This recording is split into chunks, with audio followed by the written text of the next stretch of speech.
Alright, we did multiple frame designs. For our first car, which was semi-successful, we started with a Pinewood Derby kit. We used the Pinewood Derby wheels in the front, and we had wood wheels in the back. The front wheels were good. They didn't have much traction. They moved easily. The back wheels were a little heavy, didn't work very well with the frame. We decided on using a dowel to extend the swing arm to control the throw a little bit more. We also settled on putting the mousetrap in the front of the car. Basically what didn't work for the first car was the axle was too loose. We used eye-hooks to connect it. There's too much movement. The car wouldn't really go straight.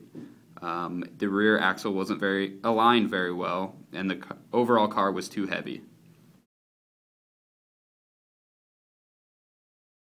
We decided to redesign it.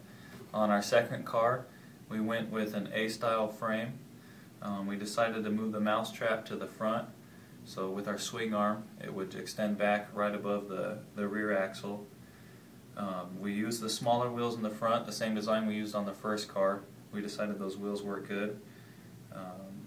The construction on the rear axle we did a lot differently. We had a fixed dowel and we had a spindle with the CDs connected. We used a bigger circumference wheel so that we could have more traction with a rubber band around it, which helped out a lot. The things we would do different next time is we would try to get more torque out of the car. We would shorten up the swing arm so that it goes more straight. We'd also put less wobble in the axle, and we would do more trials so that we could perfect it.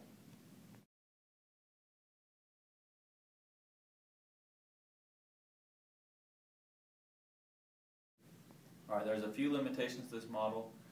One of them is it can only go in a linear direction. It can't at all change directions. It can't stop and go. You only have one direction of speed.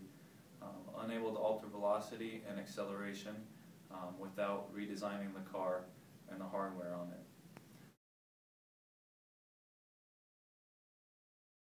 Some of the physics we learned on the project are force of friction. The force of friction allowed the car and the mousetrap to move forward. Lots of rear wheel contact with the ground. We did this by having a bigger circumference of the wheel, and that contact allowed it to also have that friction. And we also did that by adding the rubber band to the rear tire.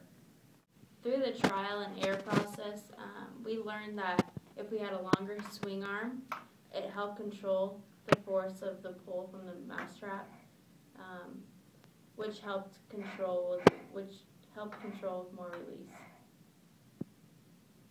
Adjusting the weight of the car allowed for the pull of the mousetrap to allow the car to accelerate more effectively. This car is about half the weight of our first car.